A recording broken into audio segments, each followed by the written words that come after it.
ගමේ මලගයක් වගේ. මලගේ? ඔව්. ඔය සුදු ඇඳගෙන හතර පහ දෙනෙක් ගියේ හැරි මෙහෙම.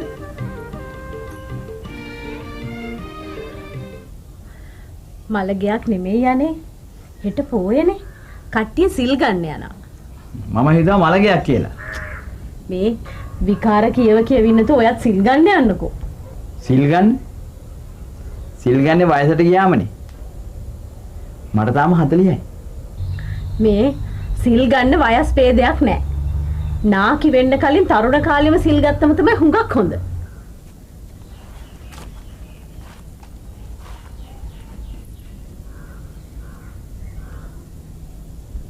සිල් ගත්තම ඇති සෙතේ මොකද්ද? මොකද්ද වෙන වාසිය? මේ පින් කන්දරාවක් ලැබෙනවා. ලෙඩ දුක් වලින් මිදෙනවා. ගමේ පිළිගැනීමකුත් ඇති වෙනවා. දීර්ඝායුෂ ලැබෙනවා. තව රූප සම්පත්තිය වැඩි වෙනවා.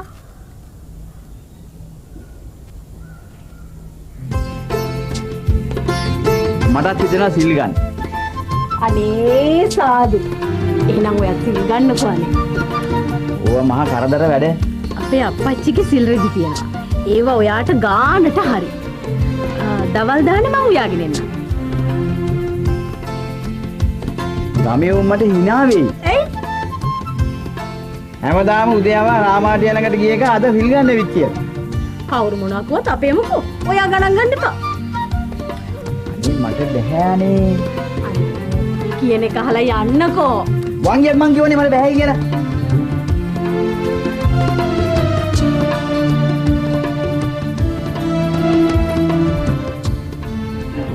ඉතින් එච්චර හොඳ නැහැ. කුරුම්මන් මේ අපෝ මේ ගියා. ඉතින්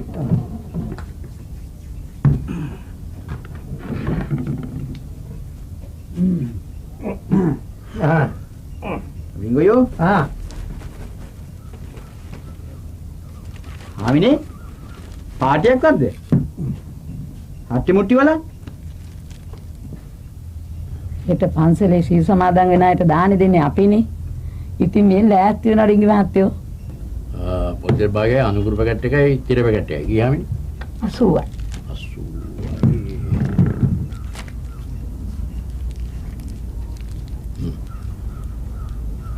තිර එක බොතල දාන්න. 40යි. අපේ නේ. අපේ නේ.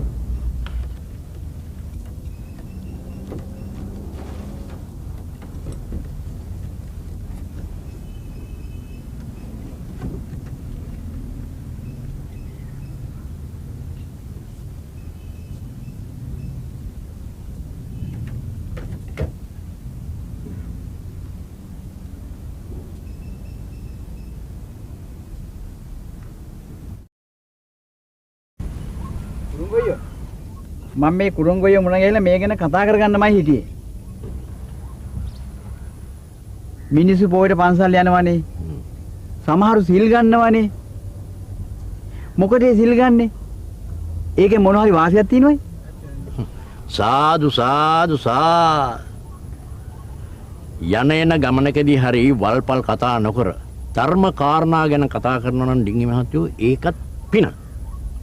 සීල් ගන්නවා කියලා කියන්නේ එලෝ මෙලෝ දෙකටම බලපාන පුණ්‍ය කර්මයක්. ප්‍රතිපත්ති පූජාවනේ ආනිසංස වැඩි. කෙනෙක් සිල් ගන්නවා නම් ඒ මනුස්සයාගේ රූප සම්පත්තිය වැඩි වෙනවයි. නැතුව සීලවන්තයා 14 කැපී පේනවා. 14 බැබලෙනවා. සීල් ගන්නකොට හිත පිරිසිදු වෙනවනේ. හිත පිරිසිදු නම් මේ ලේ ධාතුව පිරිසිදු වෙනවනේ. ලේ ධාතුව පිරිසිදු නම් ඒ පුද්ගලයාගේ රූප සම්පත්තිය වැඩි වෙනවනේ.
නගා ඔව්. මං සිල් ගන්න තීරණය කරුවා. අනේ හොඳයි. හැබැයි මේ ගමේ පන්සලේ නෙවෙයි. ඈත පන්සලකට යනවා. මේ ගමේ සිල් ගන්න ගියොත් එක එක ගාලා hina වෙයි.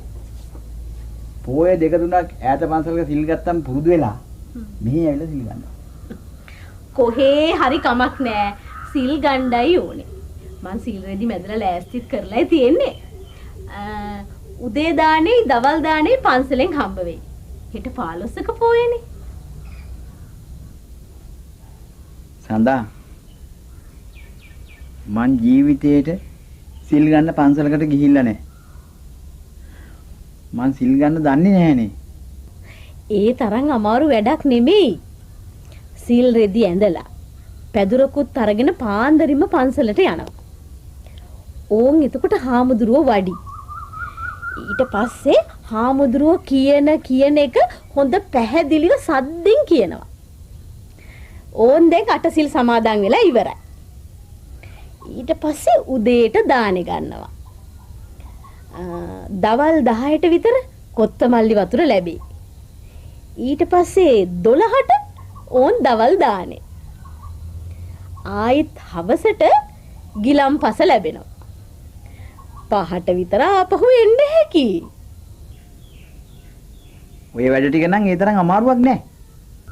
හැබැයි සිල් ගත්තට පස්සේ සද්දෙට කතා කරන්නේ නෑ මේ ගෙදර වගේ. හයියෙන් ඇවිදින්නෙත් නෑ. බොහොම තැම්පත් වෙලා ඉන්න ඕනේ. මං ගාථා දන්නේ නෑ. ඒකට කමක් නෑ. හාමුදුරුවෝ කියන එක කිව්වම හරි. එහෙනම් නගෝ මට උදේ 8ට විතර කතා කරන්නකෝ. 8ට ගිහිල්ලා හරියන්නේ නෑ. මං පාන්දර 4 වෙනකොට හැරවනවා. හා හොඳයි.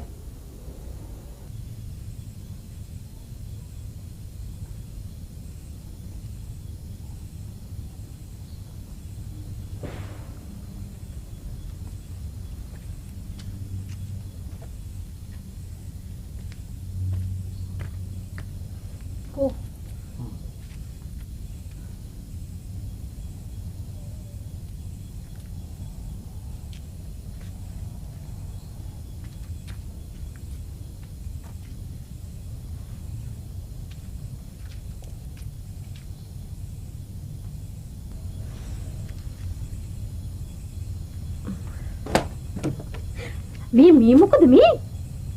සිල්ලතු කාටවත් වඳින්නේ නැහැ. හාමුදුරුවරුන්ටයි වැඩිහිටියන්ටයි විතරයි වඳින්නේ. අනේ ඉතින් මං රාමාටිය ළඟට වෙලා හිටියා මිසක් ওই චාරිත්‍රය ඉගෙන ගත්තේ නෑනේ.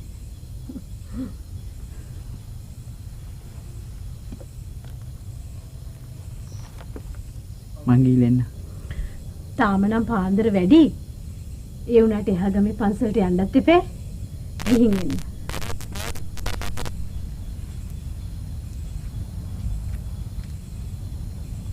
මතකයිනේ? මම අර කිව්වේ හාමුදුරුවෝ කියන එක කියන්න ඕනේ.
කවුද?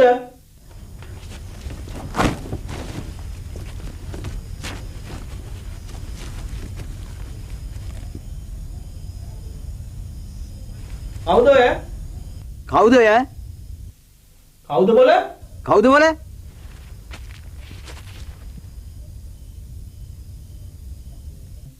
මං අහන්නේ උඹ කවුද?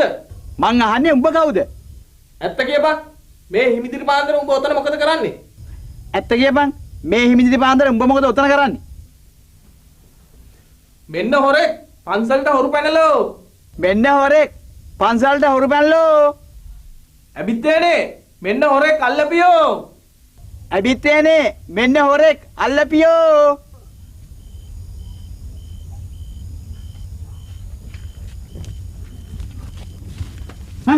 අයියෝ අයියා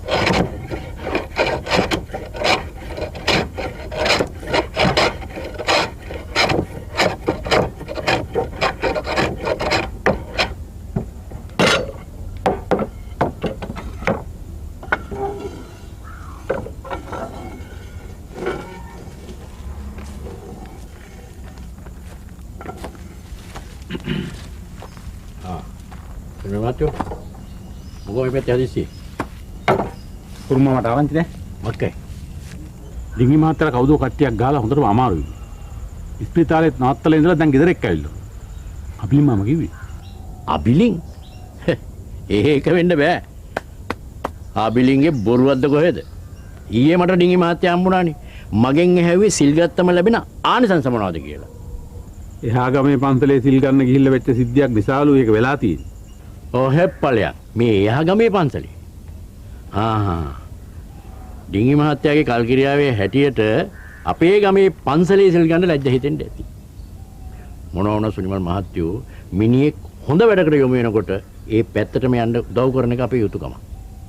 ඒ කතාව නම් සම්පූර්ණ නැත්ත කුරුම්මා. අපි ගිහින් බලමුකෝ මොකද වෙලා තියෙන්නේ කියලා.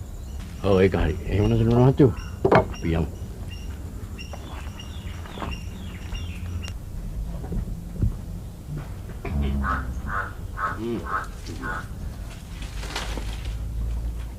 නිවතු.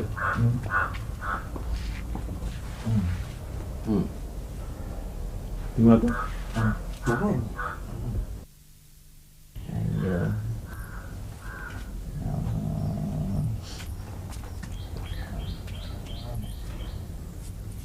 මේ බාම්වැල් ගැට් ටික බොමුද?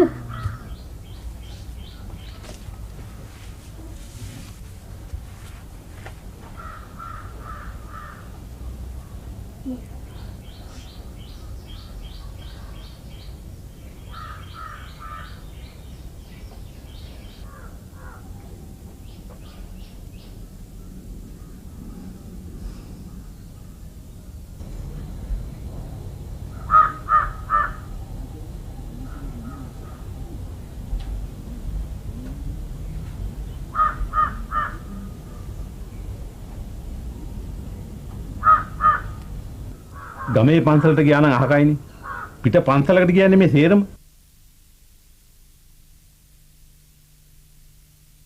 මේකට අපි සේරම කියන්න ඕන.